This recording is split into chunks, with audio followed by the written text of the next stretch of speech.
ప్రార్థన చేసుకుందాం. మా ప్రియ పరలోక తండ్రి, కృపయు కనికరగల మా ప్రభువా, జీవాధిపతి, సైన్యములకు అధిపతిని దేవా, అబ్రహాము, ఇస్సాకు, యాకోబుల దేవా, మీ పరిశుద్ధ పాదములకు స్తుతులు స్తోత్రం చెల్లించుకుంటున్నాం తండ్రి. మా దేవుడవు, మా ప్రభుడవు, మా యజమానుడు, మా కాపురుడికే మీకు స్తోత్రాలు. మా ఆశ్రయ దుర్గం మీరు, మా ఎత్తైన కోటవు, మా కొండ, మా కోట, మా శైలం, మా డాలు మీరేందుకే మీకు స్తోత్రాలు. ప్రియుల ప్రభా, ఈ ఆరాధన టీవీ ఛానల్ ద్వారా నీ దాసుని మీరు బలపరిచి ఓ ప్రభా మీరు వాడుకుంటున్న విధానం బట్టి మీకు స్తోత్రాలు.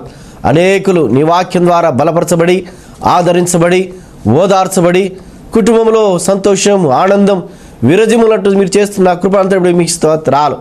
మీ యొక్క వాక్యం ఓ ప్రభా నలు మూలల వ్యాపింపజేయటకు మీరు చేస్తున్న తండ్రి కార్యక్రమం అంతటి బట్టి మీకు స్తోత్రాలు. మీ దాసుని మీ ఏడంతల ఆత్మచేత అభిషేకించండి. ఓ ప్రభా మీ యోగ్యమైన పాత్రగా మీరు వాడుకొని ప్రార్థిస్తున్నాం తండ్రి.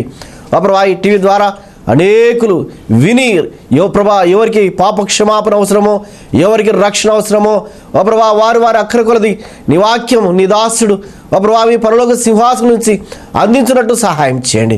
మీ నోటి బూరగా వాడుకోరండి, సమయం దీవెనకరంగా చేయండి.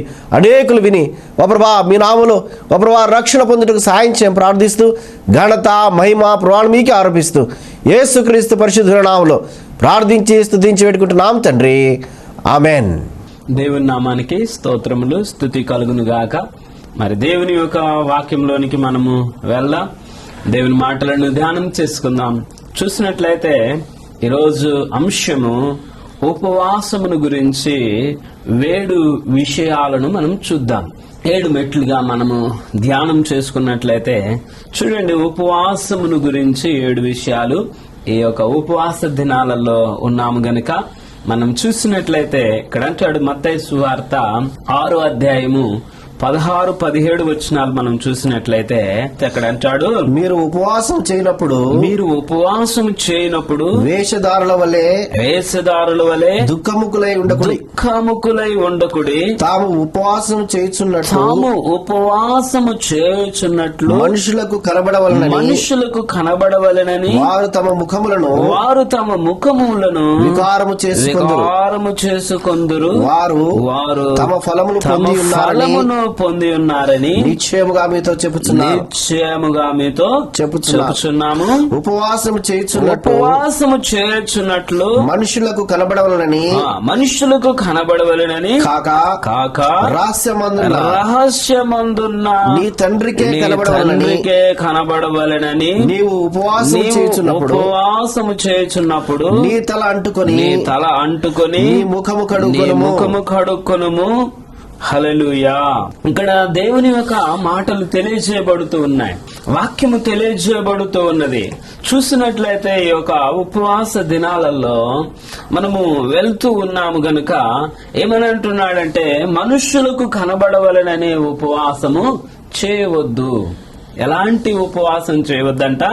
మొట్టమొదటి పాయింట్ గా ఏం చెప్తున్నాడయ్యానంటే, మనుషులకు కనబడవలెనని ఉపవాసము, మనుషులు చూసే రీతిగా తన ముఖమును వికారము చేసుకుంటూ ఆ యొక్క ఉపవాసము ఉన్నామని అనేకులకు తెలియజేసేది ఉపవాసము కాదండి. ఉపవాసం అనగా దేవునికి దగ్గరగా నివసించుట.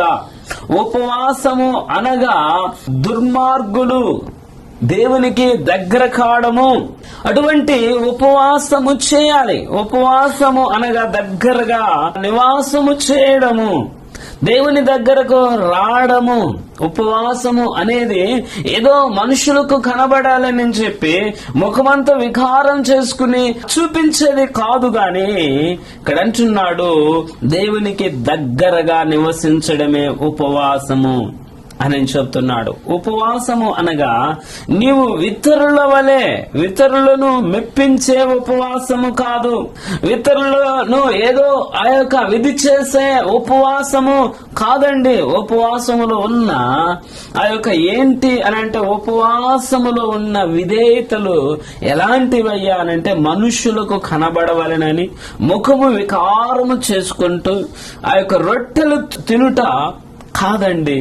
ఆ యొక్క ఇతరులను మెప్పు కొరకు ఇది సరైన ఉపవాసము కాదు. ఉపవాసం అంటే బైబిల్ చెప్తున్న అర్థాలు వేరుగా ఉన్నాయి. ఉపవాసము అనేది ఏం చెబుతున్నాడయ్య అంటే నువ్వు తిండి మానుకోవడము, ముఖము వికారం చేసుకోవడము కాదు.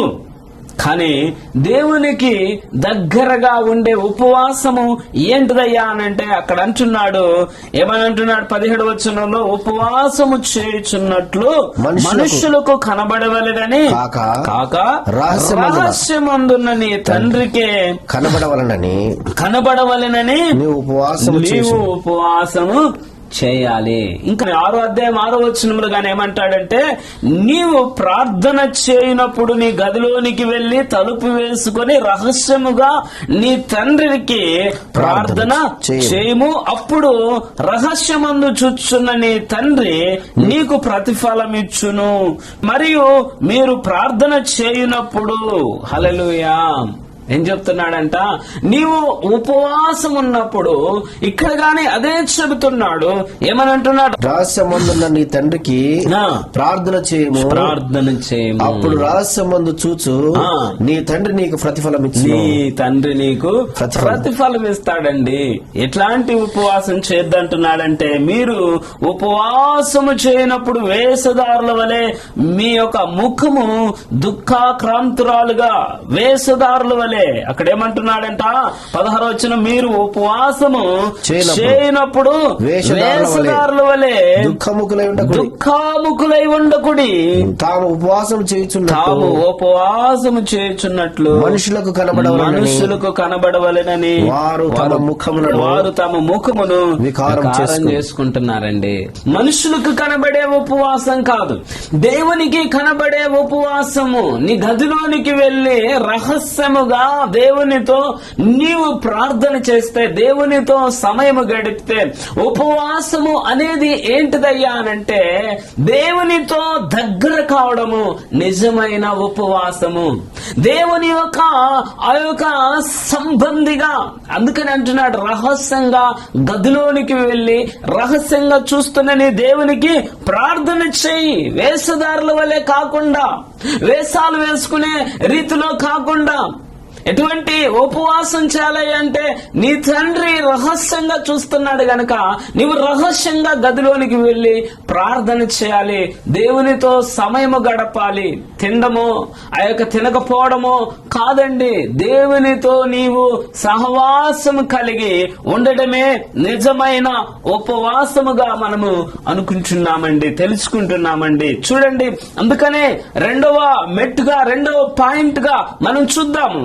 1 కొరింథీ 8వ అధ్యాయము 8వ వచనంలోనికి వస్తే, భోజనమును బట్టి దేవుని ఎదుట మనము మెప్పు పొందము, దేవుని ఎదుట మెప్పు పొందము. తినకపోయినందున ఏంటంట, తినకపోయినందున మనకు తక్కువ లేదు, తిననందున మనకు ఎక్కువ లేదు. భోజనమును బట్టి దేవుని ఎదుట మనము మెప్పు పొందము.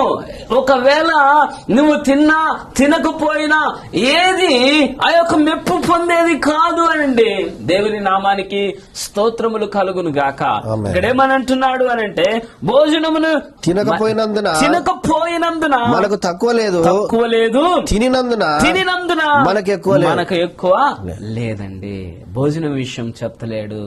నీవు ఉపవాసము ఉండేది ఏంటిదయ్యా అనంటే దేవునికి దగ్గరగా ఉండి ఉపవాసము చేయాలి. హల్లెలూయా, దేవుని నామానికి స్తోత్రములు, స్తుతి కలుగును గాక. అందుకనే చూడండి 1 కొరింథీ 10వ అధ్యాయము 31వ వచనంలో గాని, కాబట్టి మీరు భోజనము చేసినను పానము చేసినను మీరు ఏమి చేసినను సమస్తమును దేవుని మహిమ కొరకు చేయండి. హల్లెలూయా. ఏం చెప్తున్నాడంట, మీరు భోజనము చేసినా పానము చేసినా ఏది చేసినా గాని దేవుని యొక్క మహిమ కొరకు చేయండి అని అంటున్నాడు.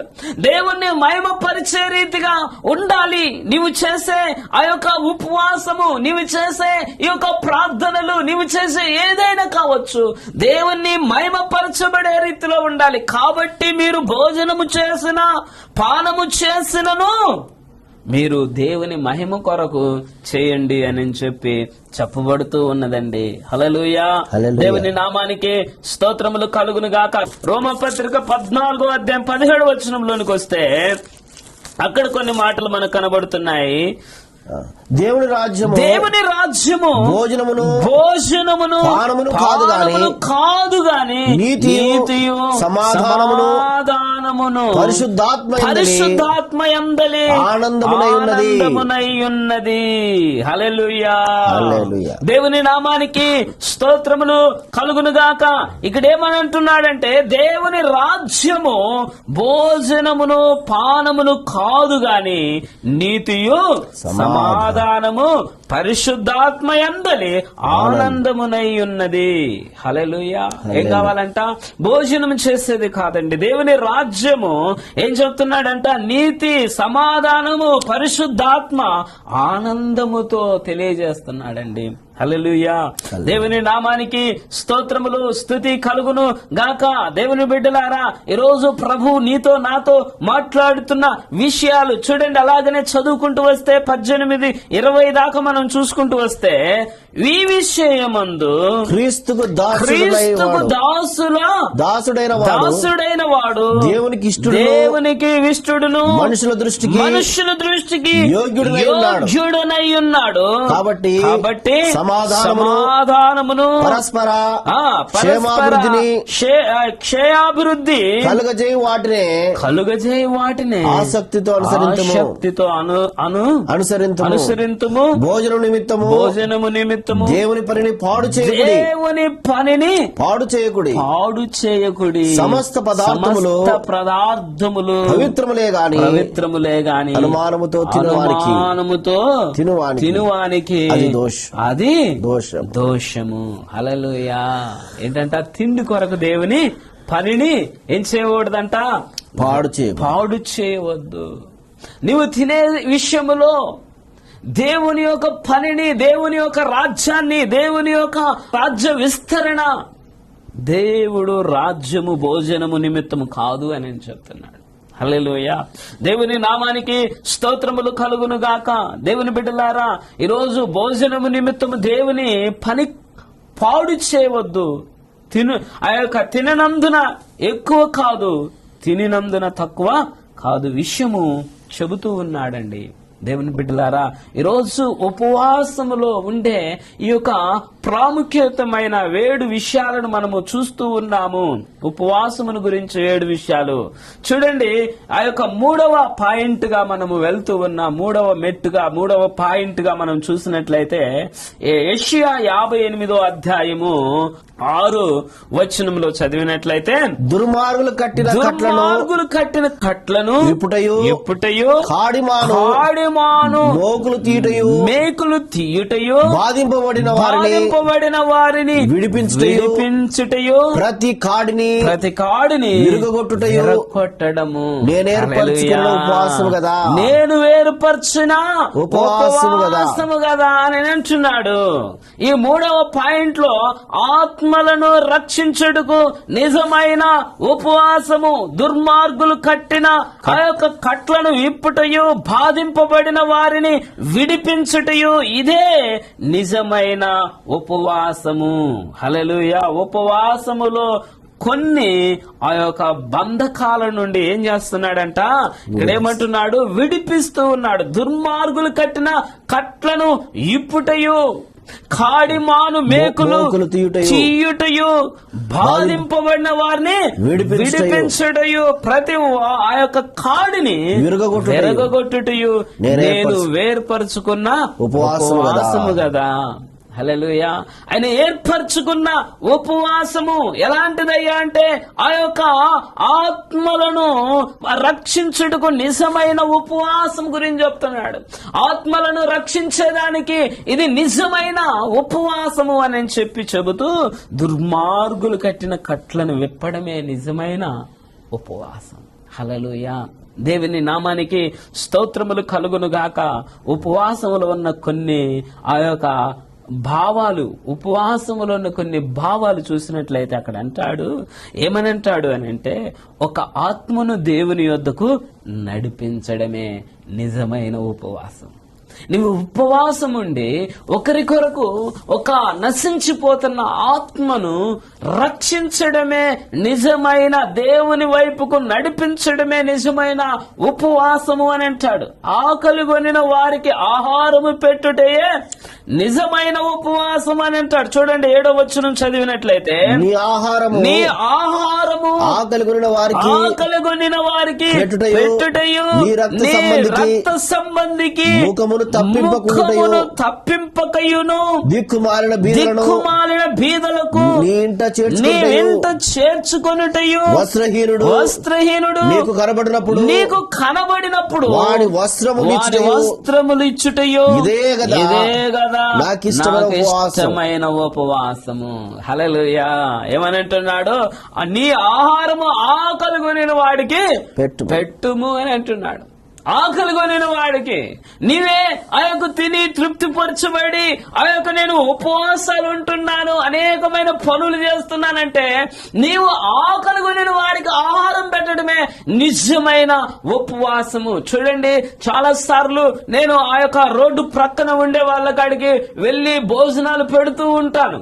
ఎందుకు అని అంటే, నా కాడ ఎక్కువై కాదు, ఎందుకంటే నా కాడ ఎంతో ఉండి కాదండి, వారి మీద ప్రేమతో ఆకలి కొనిన వారికి ఆహారం పెట్టడమే నిజమైన ఉపవాసం. ఒక పూట నీవు మానుకొని ఆ యొక్క 3 పూటలు తినే వ్యక్తివి, నీవు ఒక పూట మానుకొని ఆ యొక్క ఆకలి కొనిన వాడికి, రోడ్డు పక్కన ఉన్న వాడికో లేకపోతే ఆ యొక్క ఆకలి కొని ఇబ్బందులు పడుతున్న వారికి పెట్టడమే నిజమైన ఉపవాసం అని అంటున్నాడు.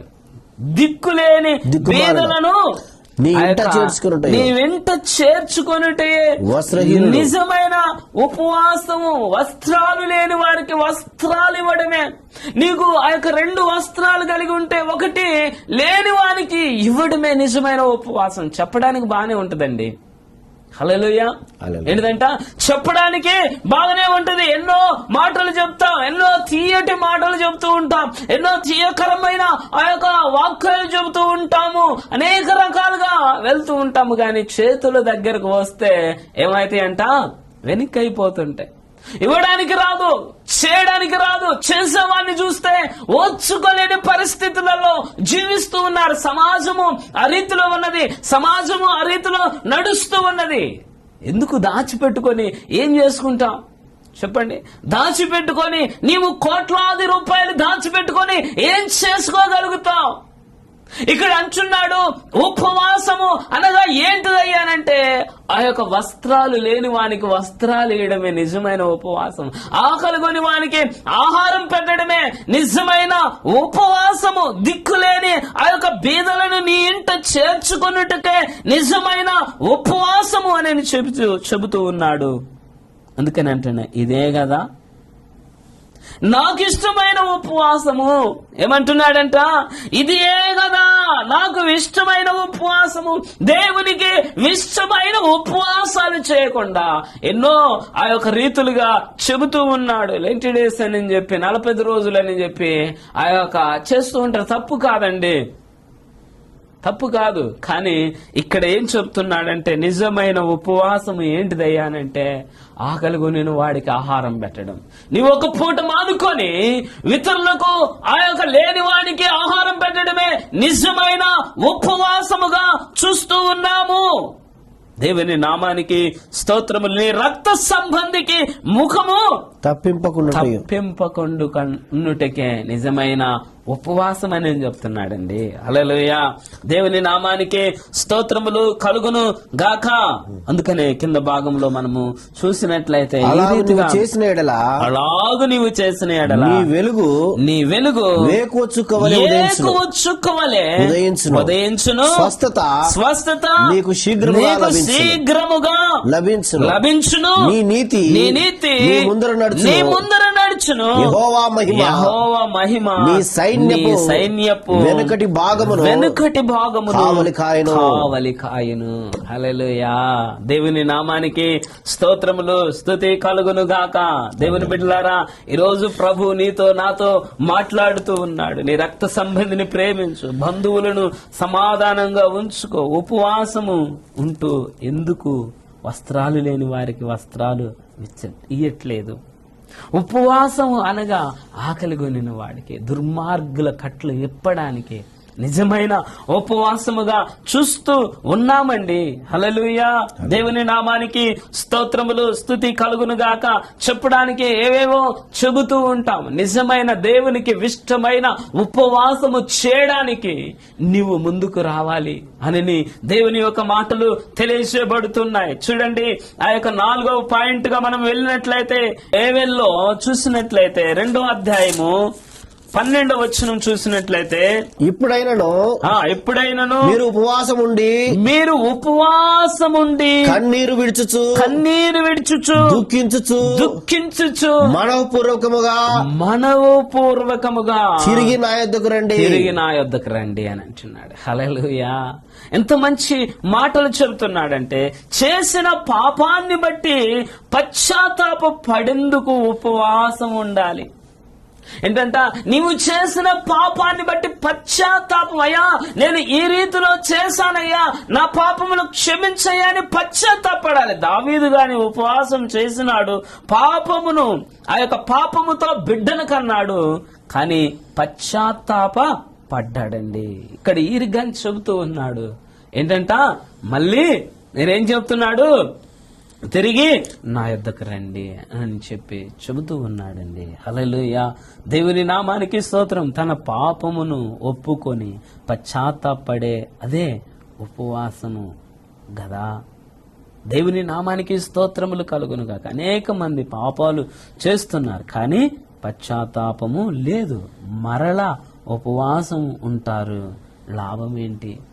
పాపాలు చేసుకుంటూ అనేక రకాలుగా జీవిస్తూ వారి జీవితంలో పశ్చాత్తాపము లేకుండా ఎన్ని ఉపవాసాలు చేసినా ప్రయోజనము లేదండి. అందుకనే 5వ పాయింట్ గా మనం చూసినట్లయితే న్యాయాధిపతులు 20వ అధ్యాయం 26వ వచనంలోనికి వస్తే, మనము మన కుటుంబాలతో, భార్యలతో, భర్తలతో, పిల్లలతో, సంఘముతో, సహవాసములతో, చదవండి బ్రదర్. అక్కడ న్యాయాధిపతులు 20వ అధ్యాయం 26వ వచనంలోనికి వస్తే, వీరందరూ కత్తి దూయువారు. అప్పుడు ఇశ్రాయేలీయులందరూ జనులందరూ పోయి బేతేలును ప్రవేశించి ఏడ్చుచు సాయంకాలము వరకు అక్కడ యెహోవా సన్నిధిని కూర్చుండుచు ఉపవాసముండి దహన బలులను సమాధాన బలులను యెహోవా సన్నిధిని అర్పించిరి. హల్లెలూయా. దేవుని నామానికి స్తోత్రములు కలుగునుగాక. సమాధానము లేకుండా నీవు ఉంటే ఉపవాసము ప్రయోజనము లేదు. హల్లెలూయా. దేవుని నామానికి స్తోత్రములు కలుగునుగాక. సమాధానం లేకుండా ఉపవాసం ఉంటే బలులు, ఆ యొక్క గొర్రెల ఆ యొక్క బలులు గాని పాప పరిహారార్థంగా ఏ బలి చేసిన ప్రయోజనము లేదండి. దేవుని నామానికి స్తోత్రములు కలుగును గాక. అందుకనే మళ్ళీ 6వ పాయింట్ గా మనము వచ్చినట్లయితే యెషయా 58:3-5 వచనాలలోనికి మళ్ళీ మనం వస్తే ఇక్కడ కొన్ని మాటలు మనకు కనబడుతూ ఉంటాయండి. మేము ఉపవాసం ఉండగా నీవెందుకు చూడవు?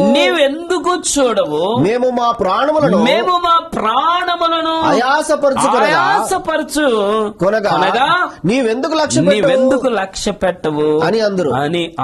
మీ ఉపవాస దినమున మీరు మీ వ్యాపారములు చేయుదురు, మీ పనివారి చేత కఠినమైన పని చేస్తారంట, కఠినమైన పనులు చేయించుదురు. మీరు కలపడుచు వివాదములు చేయొచ్చు, అన్యాయముగా గుద్దులాడుచు ఉపవాసముందురు, మీ మీ కంఠధ్వని పరమున వినబడినట్లుగా మీరు ఇప్పుడు ఉపవాసం ఉండరు. అట్టి ఉపవాసము నాకు అనుకూలమా?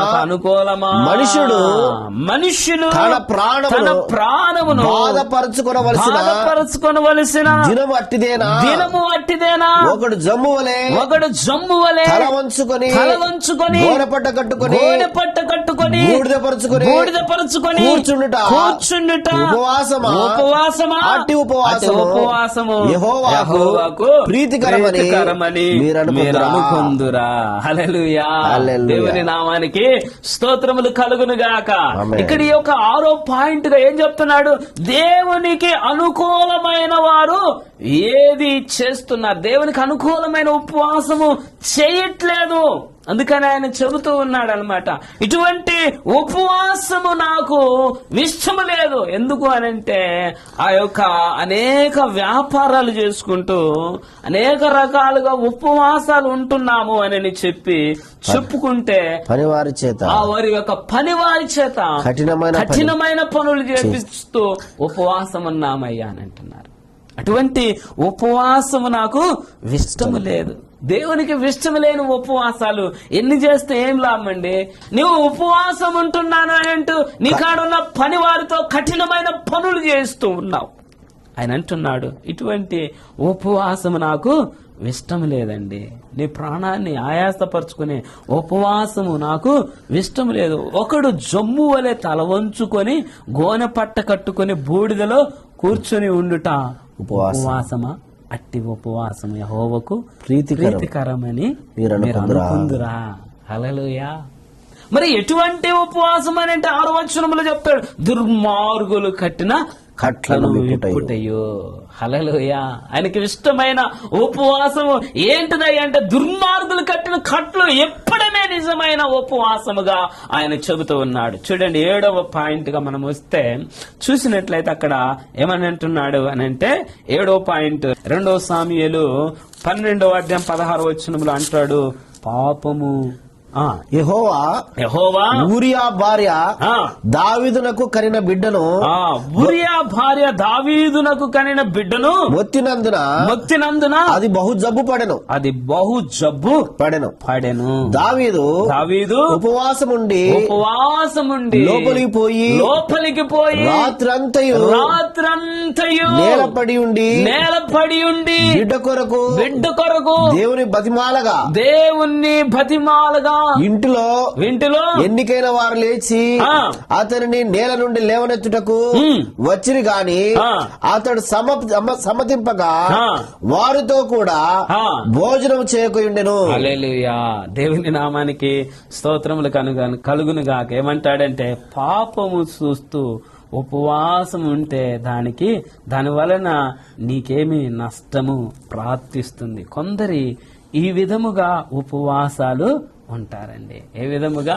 పాపము చేసి ఆయన అసష్టాంగా ఆ యొక్క నేల మీద పడిపోయి ఉపవాసం ఉంటే జబ్బు చేసింది, తన బిడ్డ జబ్బు చేసింది.